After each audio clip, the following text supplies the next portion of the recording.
Bonsoir à tous, chers frères et sœurs. Nous voici réunis en ce soir pour ce moment de partage, ce moment où nous allons parler bien sûr de Dieu. Parler de Dieu. Donc le sujet que bien sûr le Seigneur m'a inspiré pour ce soir, c'est bien sûr l'actualité présente, celle du déconfinement. Nous sommes arrivés aujourd'hui dans une situation telle que nous ne pouvons que poser les regards sur Dieu seul.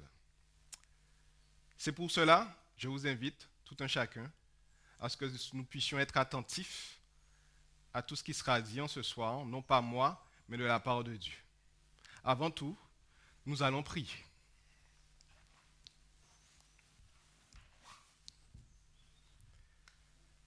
Père éternel, Dieu Tout-Puissant, Dieu miséricordieux, Dieu trois fois saint, Papa, à cet instant incliné devant ta face bénie, Papa, nous te louons, nous t'exaltons, nous te rendons gloire. Nous savons qui tu es Dieu créateur, Dieu rédempteur, Dieu consolateur. Il n'y en a pas d'autre comme toi en haut dans les cieux et en bas sur la terre, Papa. Voici, Seigneur, ton peuple et devant ta face bénie, Seigneur. Nous souhaitons que tu puisses nous parler, Papa. Nous souhaitons que tu puisses nous enseigner. Nous souhaitons, Seigneur, que tu puisses toucher notre cœur, Seigneur, afin que nous puissions comprendre réellement, Seigneur, ce que tu attends de nous, Seigneur. Vas-y, Seigneur, utilise-moi, Seigneur. Permets que je sois un instrument puissant entre tes mains, Seigneur, afin que ta gloire puisse éclater, mais que je puisse toujours diminuer et que toi, tu puisses croître, Papa. Manifeste ta présence, ta puissance, ta magnificence, Papa, et permets que tout ce qui sera dit, Papa, vienne directement du Père, du Fils et du Saint-Esprit, Papa. Encore merci pour tout ce que tu permets pour tes enfants, Seigneur, qui sont à l'écoute. Nous t'avons prié au nom de ton Fils Jésus et pour ta gloire éternelle. Amen. Oui, comme je le disais, le déconfinement, l'actualité présente.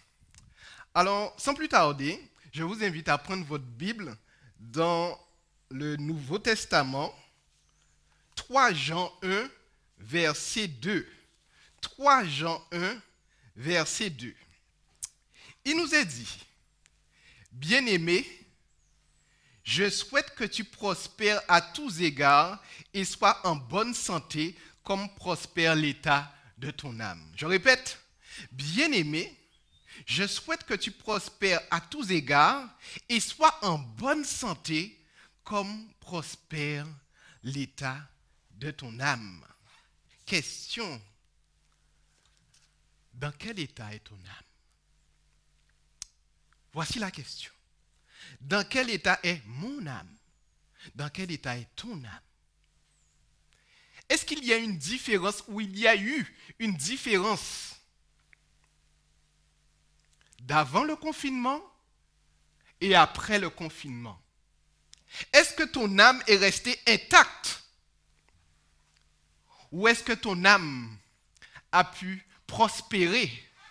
Est-ce que ton âme a pu s'améliorer, si je peux m'exprimer ainsi?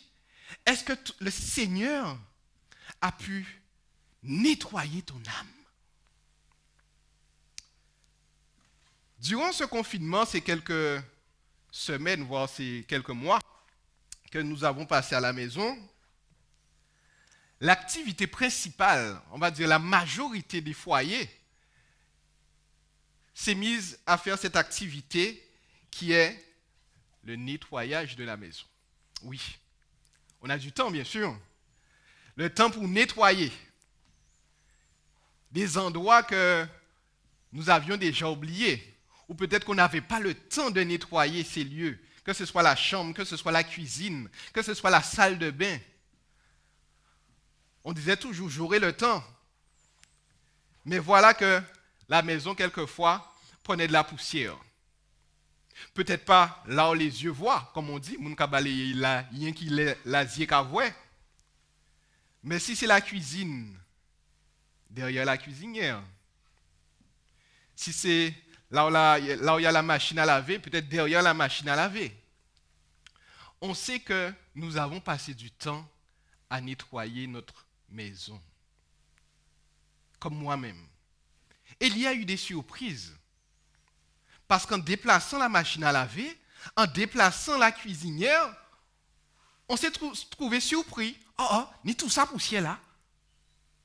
Ni toiles araignées là aussi. Pouh! Et c'est à ce moment-là qu'on se rend compte que finalement, la maison n'était pas si propre que ça. Et qu'elle avait vraiment besoin d'un bon nettoyage. Il a fallu ce temps de pause pour que nous puissions passer au nettoyage de la maison, pour que nous puissions nous arrêter et regarder dans quel lieu nous vivions. Ma chambre, si elle est bien nettoyée, si elle est bien rangée, si elle est poussiéreuse ou pas. Il a fallu ce temps de pause. De même que le Seigneur fait la même chose avec nous. Dans quel état est ton âme? Durant ce confinement, là aussi, le Seigneur voulait nettoyer notre âme. Est-ce qu'il y a du non-pardon dans ma vie? Le Seigneur voulait arranger ça. Non, mon y fait mon bitin depuis combien d'années? Ah ouais, j'arrive pas à passer là-dessus. Oui, durant ce confinement, le Seigneur voulait que je puisse pardonner. Il y a de l'impudicité dans ma vie. Oui, durant le confinement, le Seigneur voulait arranger cette histoire, solutionner ce problème. Le Seigneur voulait rentrer dans chaque pièce de mon âme. La salle de bain, ni crasse. Baignoire la salle, douche la salle. Tous les jours, nous avons baigné en ça. Nous ne pouvons pas voir ça même. Ou peut-être nous avons dit, bon, c'est pas grave, empressé. Mais aujourd'hui, là, dans la salle de bain de mon âme, le Seigneur m'a dit, voilà, on s'arrête là. Tous les jours, tu viens te baigner là. C'est sale. Moi, je suis un Dieu saint. Je veux que ton âme soit nette, soit clean, soit propre. Le Seigneur veut nettoyer notre âme. Dans quel état est mon âme? Dans quel état est mon âme maintenant, à l'heure du déconfinement? Car bien sûr, oui, à l'heure du confinement, je sais que mon âme était dans un piteux état. Mais est-ce que le travail a été réalisé? Est-ce que j'ai pu laisser le Seigneur travailler dans ma vie? Est-ce que je l'ai laissé rentrer dans la chambre? Me montrer les toiles d'araignée? Est-ce que je l'ai laissé rentrer dans la cuisine pour montrer, moi, oh là, toutes ces ravettes là y est? Est-ce que je l'ai laissé rentrer dans ma maison, dans mon foyer, afin qu'il puisse faire le ménage, qu'il puisse purifier mon âme? Ce n'est pas par hasard que le Seigneur permet toutes ces choses.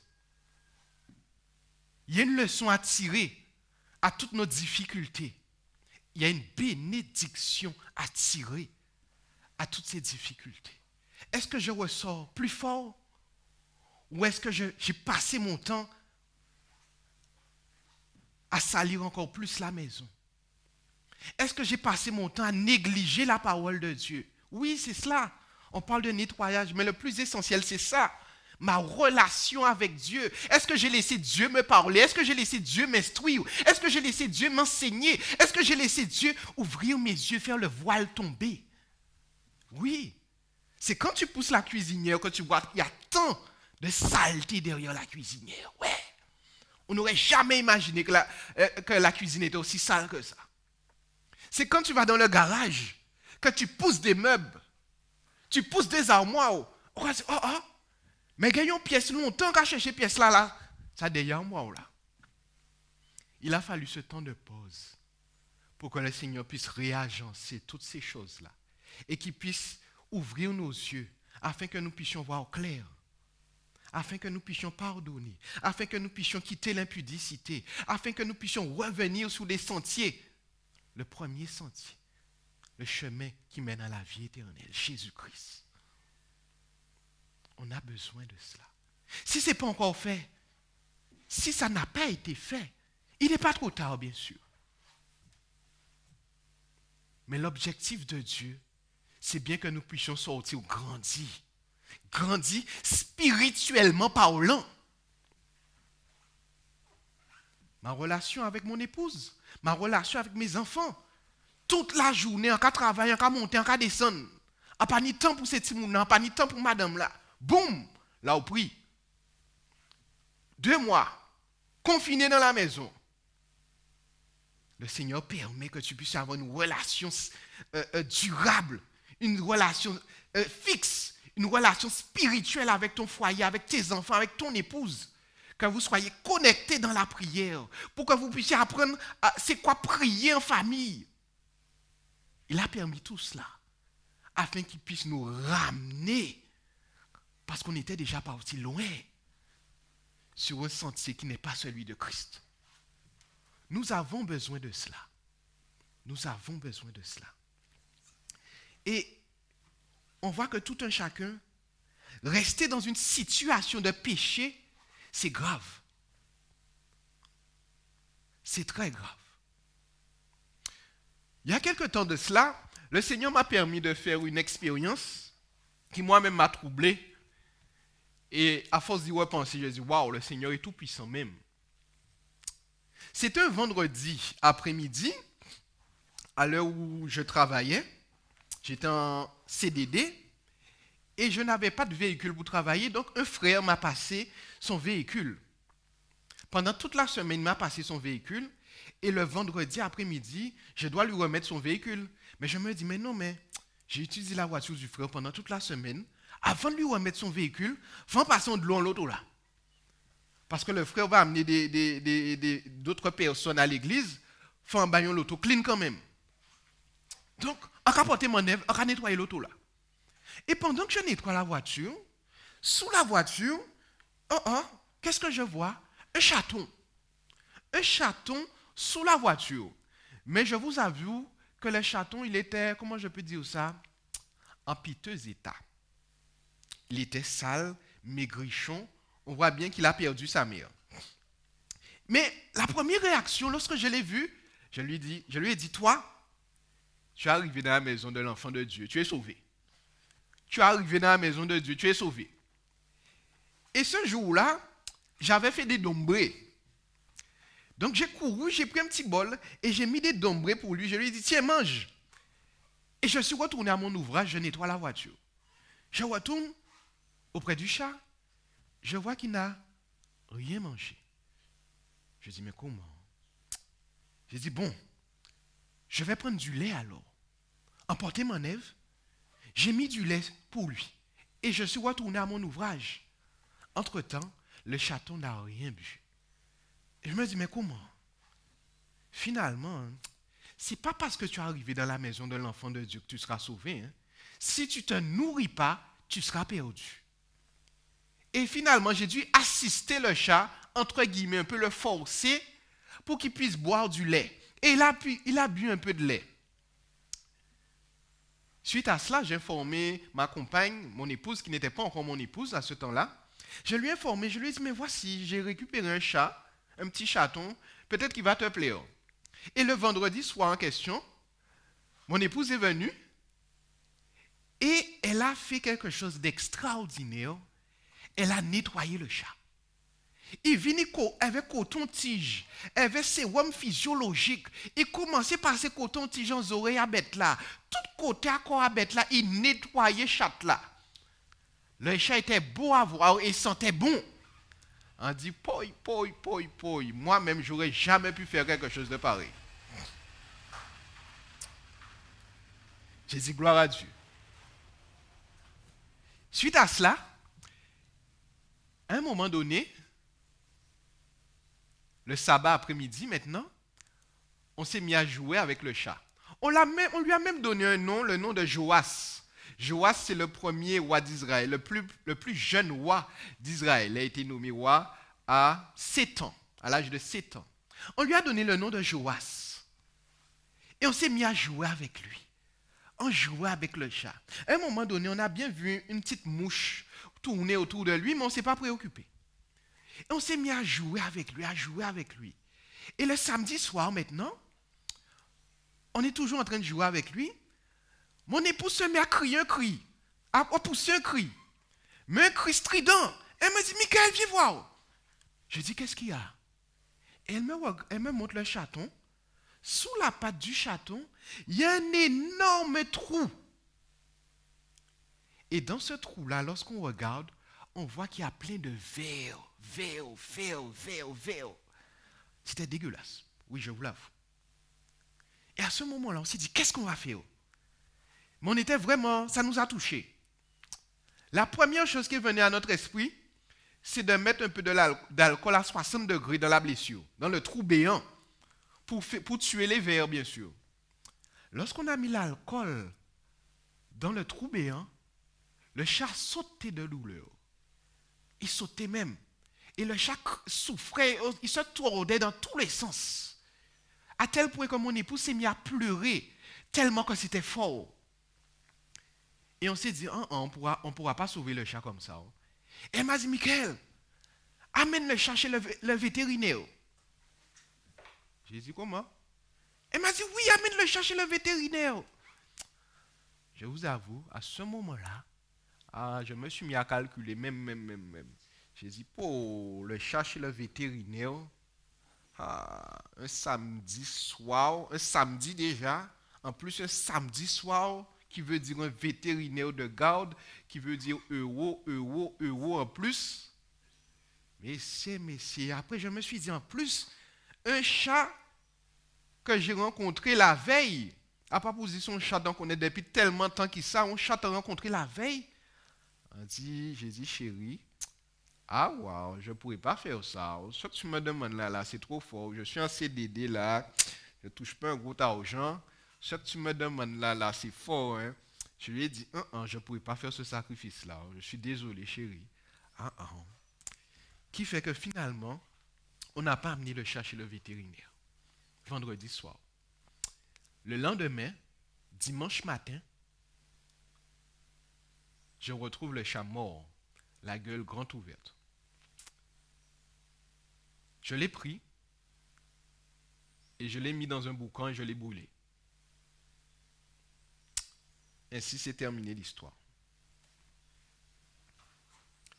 Mais vous savez ce qui est fort, hautement spirituel, c'est qu'à chaque étape de la vie du chat chez moi, le Seigneur m'a parlé.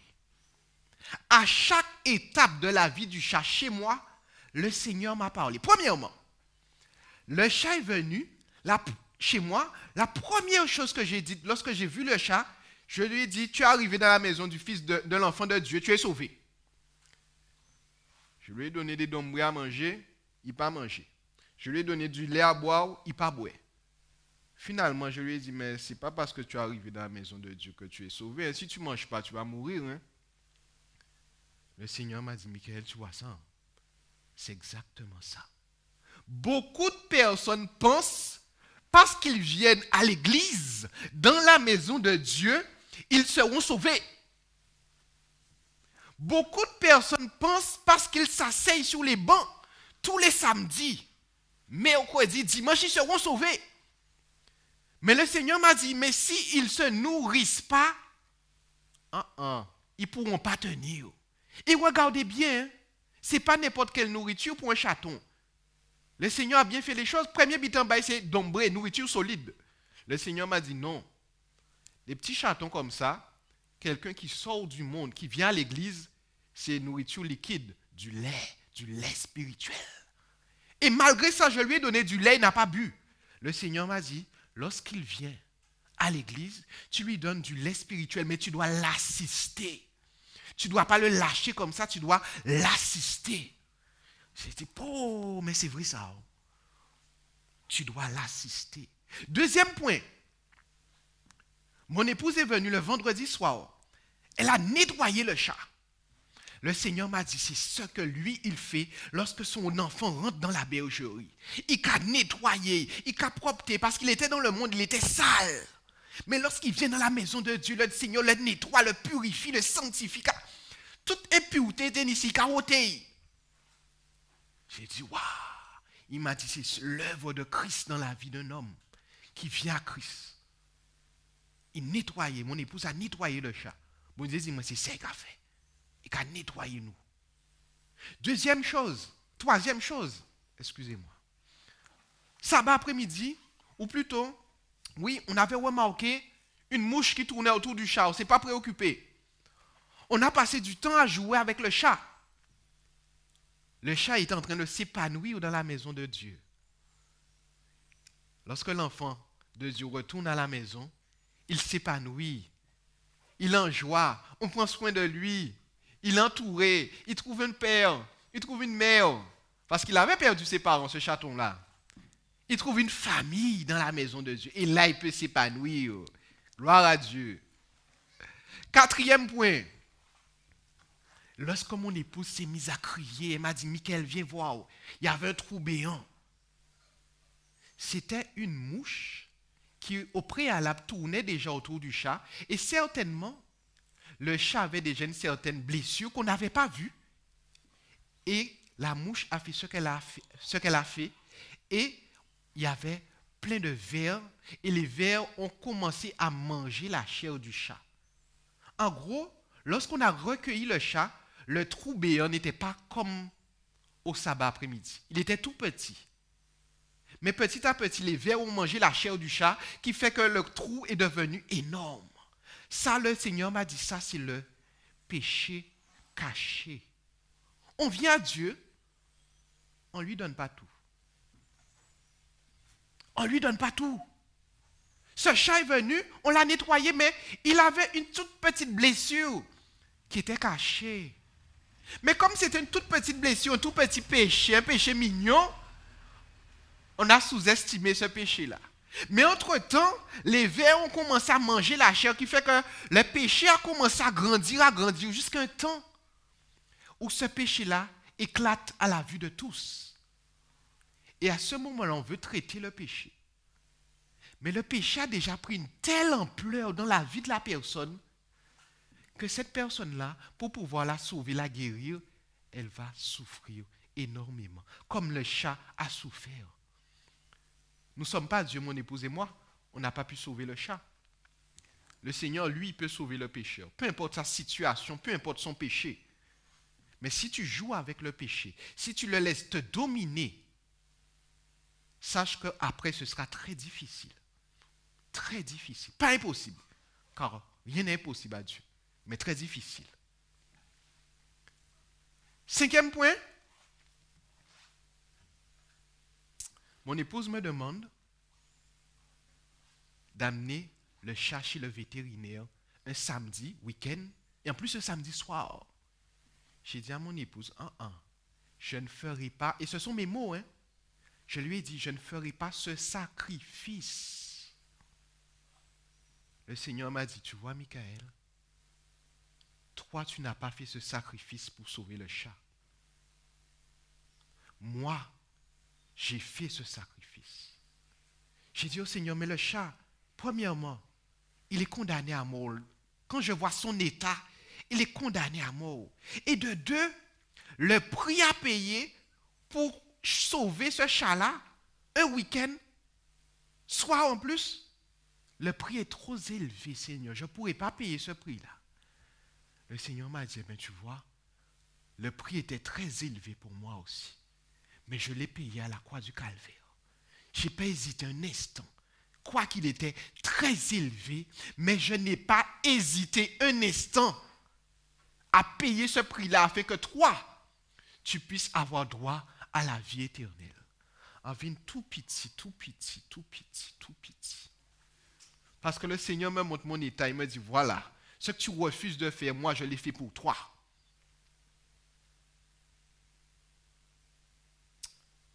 Sixième point, le Seigneur m'a montré que ça c'est l'amour.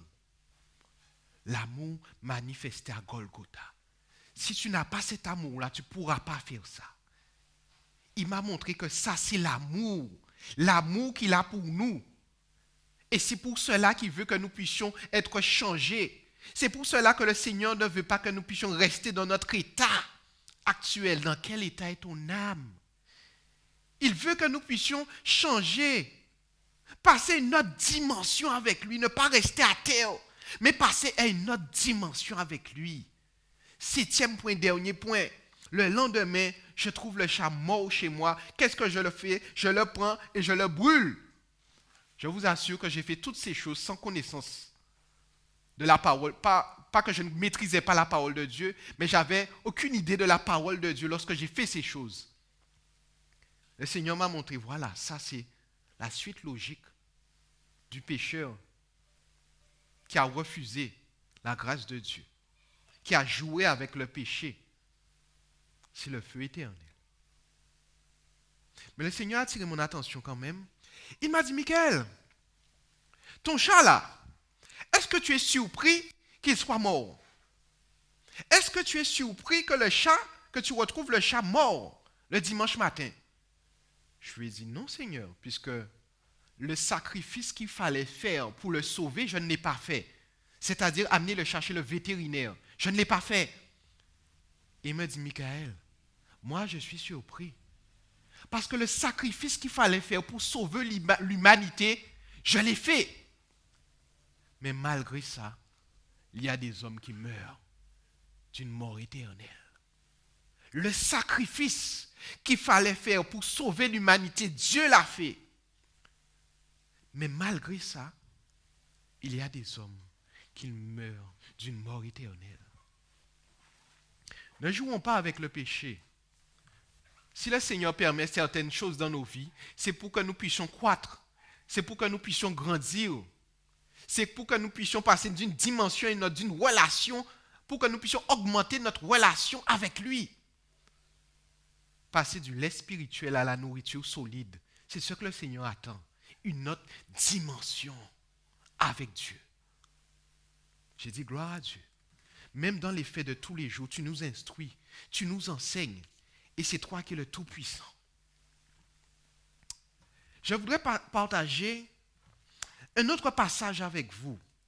Dans Éphésiens 6, bien sûr, on connaît particulièrement ce passage. Il est parlé d'armes spirituelles. Les armes spirituelles du chrétien. Nous en avons besoin. À l'heure du déconfinement, il est préconisé, bien sûr, les gestes barrières. Il est préconisé dans certaines situations le masque obligatoire. Toutes sortes de protections terrestres. Mais le Seigneur, lui, il a une protection céleste.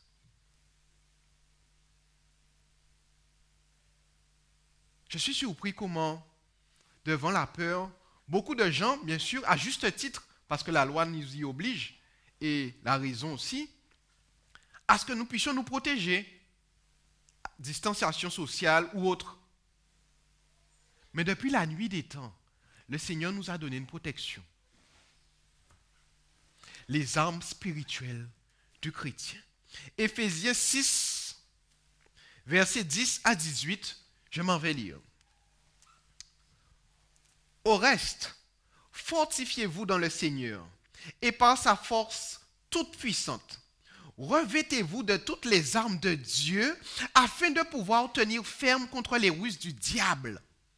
Car nous n'avons pas à lutter contre la chair et le sang, mais contre les dominations, contre les autorités, contre les princes de ce monde de ténèbres, contre les esprits méchants dans les lieux célestes. C'est pourquoi prenez toutes les armes de Dieu afin de pouvoir résister dans les mauvais jours et tenir ferme après avoir tout surmonté. Tenez donc ferme. Ayez à vos reins la vérité pour ceinture. Revêtez la cuirasse de la justice. Mettez pour chaussure à vos pieds le zèle que donne l'évangile de paix. Prenez par-dessus tout cela le bouclier de la foi par lequel vous pourrez éteindre tous les traits enflammés du malin. Prenez aussi le casque du salut et l'épée de l'esprit qui est la parole de Dieu. Faites en tout temps par l'esprit toutes sortes de prières et de supplications. Veillez à cela avec une entière persévérance et priez pour tous les saints. Voici l'armure de Dieu. Une armure, on sait que l'armure c'est pour le combat. Et nous sommes ici dans un combat spirituel. L'homme a donné ses directives terrestres, mais Dieu a donné ses directives aussi célestes. Et il nous attend là aussi là-dessus. C'est bien de faire tout ce qu'il nous demande, le port du masque, distanciation physique ou autre. Mais c'est encore mieux d'avoir cette armure-là, cette armure céleste.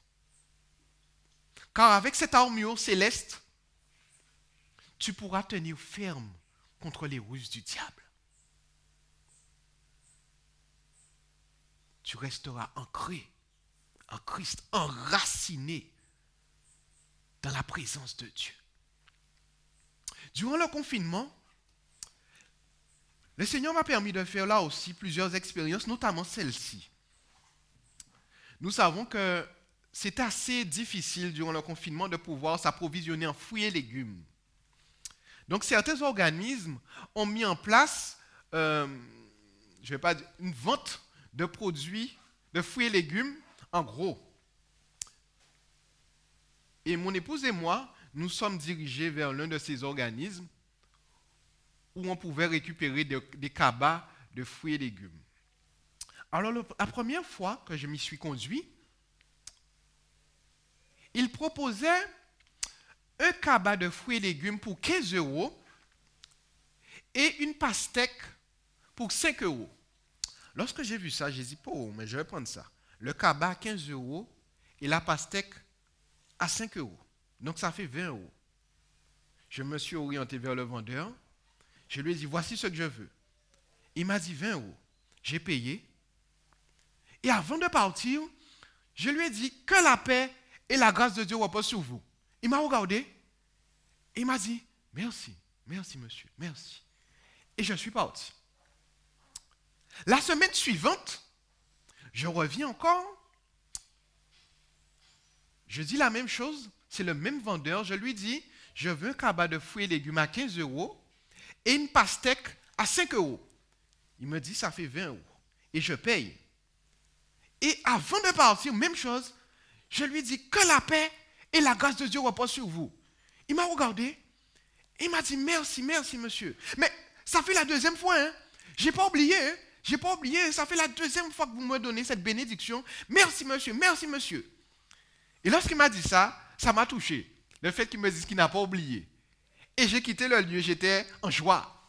Le Seigneur a mis une joie dans mon cœur pour me montrer que ça ne passe pas inaperçu et ça a de l'effet sur les gens. La troisième semaine, je reviens. Et lors de cette troisième semaine, il proposait un produit supplémentaire qui est un carton de fruits uniquement. Donc je me suis proposé de prendre un cabas de fruits et légumes à 15 € plus une pastèque à 5 € et un carton de fruits uniquement à 10 €. Donc en tout, ça fait 30 €. Donc je dis au monsieur, voici ce que je veux, le même vendeur, un cabas, un fruits et légumes, une pastèque à 5 € et le carton de fruits uniquement à 10 €. Il me dit, d'accord, il n'y a pas de souci, ça fait 25 €. Je me dis, mais ce n'est pas ce que j'avais calculé, d'après moi. J'essaie de réfléchir, de calculer dans mon esprit, je n'arrive pas. Mais je suis sûr que ce n'est pas ce que j'avais calculé au préalable. Il est en train de charger dans la voiture. Il m'a dit, ça fait 25 €. Après, c'est réfléchir. Je dis, mais à pas santé calculé, d'après moi. Mais comme s'il y a un blocage, mon esprit est embrouillé. À ce moment-là, je n'arrive pas à réfléchir. Et la troisième fois, avant de payer, il me dit, un cabas de fruits et légumes à 15 €, une pastèque à 5 €, un carton de fruits et légumes un carton de fruits uniquement à 10 €, ça fait 25 €. Je lui ai dit, oui, ça fait 25 €. Et j'ai payé. Et je suis parti. Mais environ 300 mètres à 400 mètres plus loin, c'est comme s'il y a un éclair qui revient dans mon esprit. Boum! Un flash. Michael, ça ne fait pas 25 €, ça fait 30 €. On dit, oui. Je suis dans la voiture, j'ai ralenti, je me suis mis à côté. Je dis, mais c'est vrai. Ça ne fait pas 25 €, ça fait 30 €. Mais à ce moment-là, ça a dit, quand qu'a fait? On j'ai parti. Et on j'ai payé. Et à ce moment-là, je suis en train de réfléchir. On a dit, à pas pour dire un couillonné pour un monde, c'est ça, Michel a dit, moi 25 €, on payé 25 € là. À ce moment-là, j'ai dit, Michael, tu connais l'amour de Christ, tu connais l'amour de Dieu, tu sais ce qu'il attend de toi. Et surtout, tu connais aussi Satan, comment quand tu es dans le péché, comment il te malmène. J'ai dit, je fais demi-tour. J'ai pris ma voiture, j'ai fait demi-tour. Je suis revenu auprès du vendeur, je lui ai dit, monsieur, il y a un problème de 5 € là. Il me dit, ah bon? Il a couru à l'entrée, à l'intérieur. Il allait prendre 5 euros pour me donner. Je lui ai dit, non, c'est pas vous qui me devez 5 euros, monsieur. C'est moi qui vous dois 5 euros. En fait, ça ne fait pas 25 euros, mais ça fait 30 euros. Lorsque j'ai dit ça au monsieur, il m'a regardé, il n'a pas compris. Et il m'a dit, vous êtes revenu? Je dis, mais oui, l'amour de Dieu me presse, je suis obligé de revenir. Le monsieur m'a dit, merci. Il m'a regardé, il m'a dit, pouh, mais tu es un bon karma, hein, toi, tu es un bon karma. Hein. Je lui ai dit, mais c'est l'amour de Dieu. Il y avait un autre collègue à lui aussi, il a entendu l'histoire, il m'a dit, pouh, mais c'est bien. Mais il m'a dit, de toute façon, monsieur, vous aurez continué, vous serez mal, hein, toute la journée, vous serez mal à l'aise, même. Je lui ai dit, oui, effectivement. Si j'étais pas aussi comme ça, dans cet état-là, je serais mal. Et là, comme si la bénédiction que je leur donnais à chaque fois, c'était encore plus fort encore, parce que le témoignage est venu s'ajouter à cette bénédiction-là. Et là, les hommes m'ont regardé, m'ont dit, merci. Ça nous fait du bien la bénédiction que tu nous donnes, merci. Et je suis parti, bien sûr, avant de partir, je leur ai dit que la paix et la grâce de Dieu reposent sur vous. Semaine suivante, je reviens encore. Je dis, pour diable à couillonner moi dernière fois là, je calcule bitan moi bien.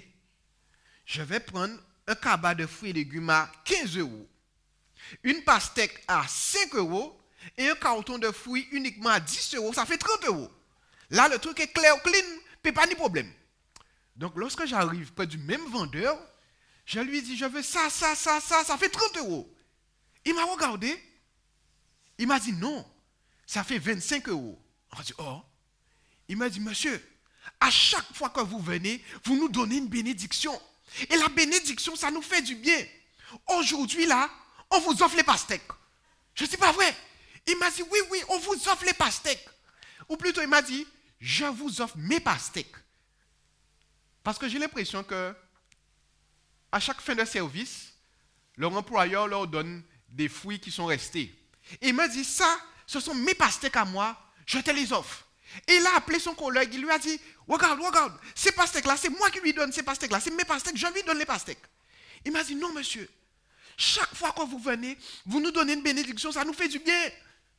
Aujourd'hui là, c'est moi qui vous donne, je vous donne 2 pastèques. D'habitude, c'est une pastèque pour 5 euros. Hein. Là, le monsieur m'a donné 2 pastèques pour rien l'argent. La semaine précédente, l'ennemi voulait me faire prendre un cabas à 30 euros, payer 25, mais en fraude. Cette semaine-là, le Seigneur m'a permis de prendre un cabas à 30 euros pour 25 euros, mais légalement. Et en plus, je n'ai pas eu une pastèque, mais j'ai eu 2 grosses pastèques. J'ai dit gloire à Dieu. Même dans le confinement, le zèle que donne l'évangile de paix, l'armure, les chaussures, elles sont là.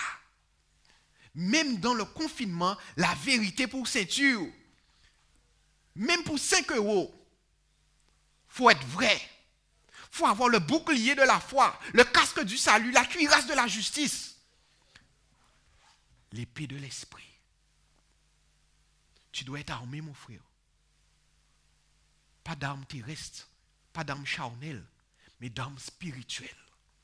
Peu importe là où tu as un témoignage à porter. Tu as un témoignage à porter. Qui tu es vraiment? Quel est l'état de ton âme? C'est là où le Seigneur nous attend. Quel est l'état de mon âme? Et le Seigneur m'a permis, durant ce confinement, de remettre beaucoup de choses en question. De me remettre en question, de remettre ma relation avec lui en question. Le Seigneur m'a dit, il veut plus de moi. Il veut plus de moi. Ce que je lui accordais, ça ne lui suffit pas. Il veut plus de moi, plus de temps à passer dans la parole, dans la prière. Plus de temps, connexion avec lui, afin que lorsque nous puissions nous retrouver dans le monde, c'est du feu. Parce que tu as emmagasiné la présence de Dieu. Tu es inondé de l'Esprit Saint. Afin que peu importe le lieu où tu passes, tu laisses des traces. Non pas les traces de Boisval, Michael, mais les traces du Père, du Fils et du Saint-Esprit. Non pas moi, mais toi, Seigneur. On a un témoignage à porter.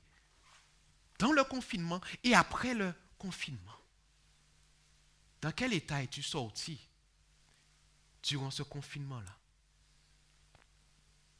Dans quel état est ton âme?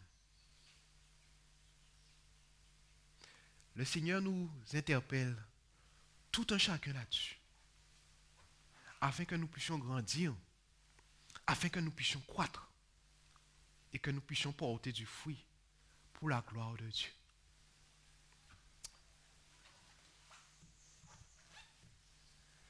« 3 Jean, chapitre 1, verset 2. Bien-aimé, je souhaite que tu prospères à tous égards et sois en bonne santé comme prospère l'état de ton âme. Comme prospère l'état de ton âme. C'est ce que le Seigneur attend de tout un chacun de nous. Comme prospère l'état de ton âme. C'est sur cela que nous allons conclure. Et bien sûr, nous allons demander au Seigneur qu'il puisse nous diriger, qu'il puisse nous conduire. Et cela, nous allons le faire par la prière. Prions.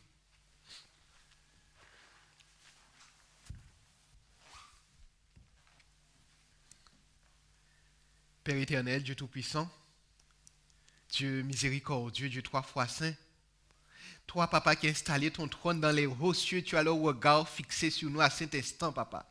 Tu es un Dieu dont la puissance est indescriptible, le trône inamovible, papa. Tu es un Dieu sans rival, sans égal. Qui peut se comparer à toi? Personne, papa. Tu es l'alpha, l'oméga, le commencement et la fin. Avant toi, il n'y avait rien. Après toi, il n'y aura rien non plus, papa. Nous te louons, nous t'exaltons pour tous tes hauts faits, pour tous tes bienfaits. Nous te louons, nous t'exaltons, Seigneur, pour le sang de Jésus qui a été versé à la croix du Calvaire. Ce sang qui nous rachète de nos péchés, de nos iniquités, Seigneur. Merci pour toutes ces grâces. Merci pour toutes ces bénédictions, papa. Nous venons aussi près de toi, Seigneur, afin que tu puisses nous pardonner nos péchés, nos souillures, nos iniquités, Seigneur. Toi-même, tu as dit que tu es un Dieu 3 fois saint. Et tu veux que nous aussi, Seigneur, nous puissions marcher dans de sainteté en sainteté, papa. Lave-nous, purifie-nous, Seigneur, car nous voulons pleinement te représenter ici-bas sur cette terre, papa. Tu nous as dit aussi, papa, méchants comme nous sommes, nous savons donner de bonnes choses à nos enfants. Donc, à plus forte raison, tu donneras le Saint-Esprit à ceux qui te le demandent. Voici, papa, nous te demandons ton Esprit Saint, Seigneur, afin que tu puisses demeurer en nous et que nous-mêmes, nous puissions demeurer en toi, afin que la divinité puisse habiter dans l'humanité, papa, afin que nous soyons non conduits par la chair, mais que nous soyons conduits par l'Esprit, papa. Merci encore pour toutes choses, papa. Nous te louons, nous t'exaltons, papa. Voici tes enfants inclinés devant ta face bénie, Seigneur. Ces luttes, ces combats, ces adversités, papa. Tu vois comment notre âme, Seigneur, est quelquefois, Seigneur, empoussiérée. Tu vois comment quelquefois notre âme, Seigneur, est remplie de toiles d'araignée. Ou, Seigneur, est rempli de toutes sortes de choses qui ne te confessent pas, papa. Mais aujourd'hui, papa, nous te remettons notre âme, Seigneur. Lave-nous, purifie-nous, Seigneur. Si tu vois que l'ennemi de nos âmes, Seigneur, a mis des chaînes sur nous, si tu vois que l'ennemi de nos âmes a mis des liens sur nous, papa, nous te demandons dans le nom de Jésus-Christ de Nazareth que tu puisses briser toute chaîne, que tu puisses briser tout lien dans le nom de Jésus-Christ de Nazareth, papa. Que tu puisses anéantir toute puissance démoniaque, satanique, Seigneur, et que tu puisses les renvoyer liés dans des lieux arides. Pénètre, Seigneur, dans nos foyers, pénètre dans nos maisons, Seigneur. Viens toucher les époux, viens toucher les épouses, viens toucher les enfants, papa. Viens toucher, Seigneur, chaque membre du foyer, Seigneur, afin que tu puisses inonder, Seigneur, notre maison de ta présence, Seigneur. Afin que tout un chacun, dans nos activités, dans notre comportement, dans notre caractère, Seigneur, nous puissions élever, glorifier ton Saint-Nom, papa. Nous te prions aussi pour notre Église, Seigneur. Tu connais le combat, Seigneur. Mais permets que cette église, Seigneur, puisse se préparer afin qu'elle soit belle, afin qu'elle puisse resplendir et afin qu'elle soit dans la vérité, afin que lorsque tu te présenteras, Seigneur, ce sera la joie, Seigneur, et que personne ne soit laissé sous le chaos, papa. Glorifie ton Saint-Nom, papa. Tu nous as dit, évoque-moi et je vous répondrai. À cet instant, c'est toi que nous invoquons, papa. À cet instant, c'est le roi des rois que nous invoquons. À cet instant, c'est le nom et le sang de Jésus-Christ de Nazareth, papa, que nous réclamons, Seigneur, sur tout un chacun, Seigneur. Bénis-nous, Seigneur. Dirige-nous, conduis-nous, Seigneur. Lave-nous. Car nous voulons élever, glorifier ton Saint-Nom, Seigneur. Accompagne-nous et permets qu'à l'heure de ce déconfinement, Seigneur, tout un chacun, Seigneur, avec les dons et talents, Seigneur, que tu nous as donnés, que nous puissions élever, glorifier ton Saint-Nom et amener, Seigneur, toute âme captive à l'obéissance de Jésus-Christ de Nazareth, papa. Béni sois-tu, veille sur chacun de nous, bénis ton Église. Nous t'avons prié au nom de ton Fils Jésus et pour ta gloire éternelle. Amen.